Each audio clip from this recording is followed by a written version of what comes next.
Alright, what's good, YouTube? It's your boy, Show, back to another video. Alright, I don't know.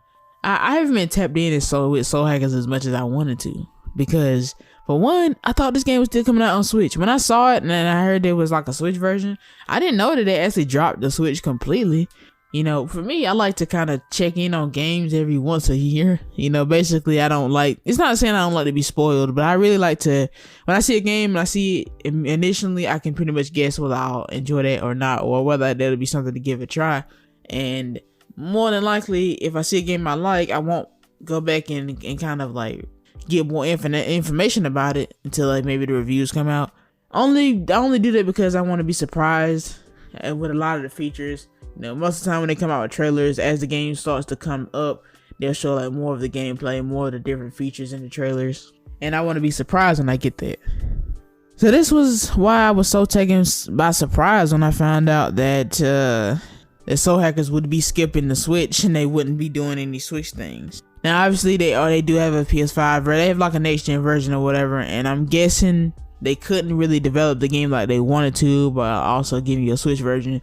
Cause the thing about the Switch, man, it's not like the DS. Like when you would play Ultimate Spider-Man or something on like GameCube and you would play it on like DS and stuff, it basically was all different versions. Like there were different versions and the game had to be developed in two different ways. And now with the Switch, they don't do that no more. If the Switch can't port something or it can't play something, it'll either port it and it'll have like terrible resolution of graphics, even if it's like an amazing game. If they do end up porting it, it'll have like low resolution, low frame rate. It's just how the Switch works. If they can't do it at all, they just won't do it. Or most of the time they'll do a cloud version, but from what I've seen, Soul Hackers 2 just like, nah, we're not doing a cloud version. But basically they dropped Switch. We may get a Switch version in a later date. That's how most games work with the Switch. They have to take some special care and time to port it. Well, as I was saying, you basically get the same game for both systems nowadays. They don't really do the whole, we're gonna do Soul Hackers, but it's gonna be in a different fighting format. Like, it's gonna be turn-based because the Switch can't handle the actual gameplay. No, well, actually it's turn-based anyway. But if the Switch can't handle something, they either decide to make it a cloud version, or they just won't try it at all, or they might try it at a later date. But I didn't know that they actually wiped Switch off the map. I saw the trailer and I saw they didn't mention Switch, and I was so confused because I swore that they were actually dropping this on Switch. But with that being said, Soul Hackers 2 looks like the next Persona. Yeah, I said it. I ain't gonna lie, I'm a big JRPG fan. I'm not even gonna lie to you. I really love a lot of JRPGs. I played Trails of Cold Steel, Dragon Quest, Final Fantasy, Octopath Traveler, Trials of Mana, Xenoblade series, and just many more. But if I'm being honest, I forgot to say Persona, but this game gives me that stylized look that I loved from Persona. Obviously it's not all black and red like how Persona 5 was. It's more colorful, the colors are more vibrant, the UI looks amazing. And when you see that kind of style and flair being put into the game, that means that they really do care about their game. If they can get something like the UI menus looking good, that means they definitely care about their game. I love SMT5. I never played the original Soul Hackers, like the first one, but I heard it was an absolute banger. I might go find out where it's at and play it, but that's just it. Like I've never played the first one. I heard it was good. The menu looks amazing. The UI looks amazing. The characters look really stylish and cool. All the things I love from Persona, yeah, that's why I compared it. I don't care. I know people like to say games are different. I understand that. People hate it when SMT5 is compared to Persona, and for good reason. It really does need to be compared, even though they're under the same umbrella. But it looks like this will be more of a story-based game.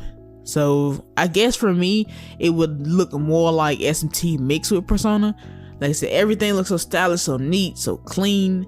I know the music is going to be A1 for sure. I'm so interested in this game, and I feel like it's probably like, in terms of all three of the JRPGs that are releasing, this is probably like the lowest, most less anticipated one. I mean, we had Xenoblade 3 come out and it pretty much wowed the theaters.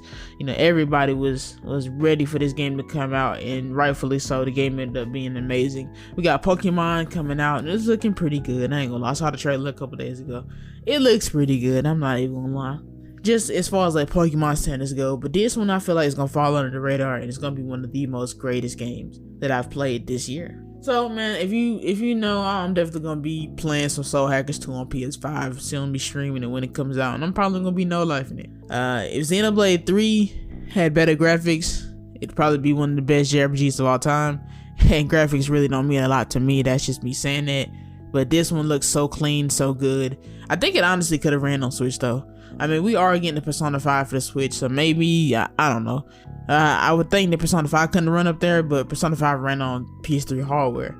And I know I said Persona 5 a lot in this video. I do apologize, but I had to bring it up a lot to consider a couple of things going on with the Switch. I don't know. Like I said, Atlus, I said in another video, Atlus makes the weirdest moves I've ever seen. But they're sad to see no Switch version. But I'm still excited. I'm really excited for this game. Let me know how you feel about this game down in the comments below, and I'll see you guys next video.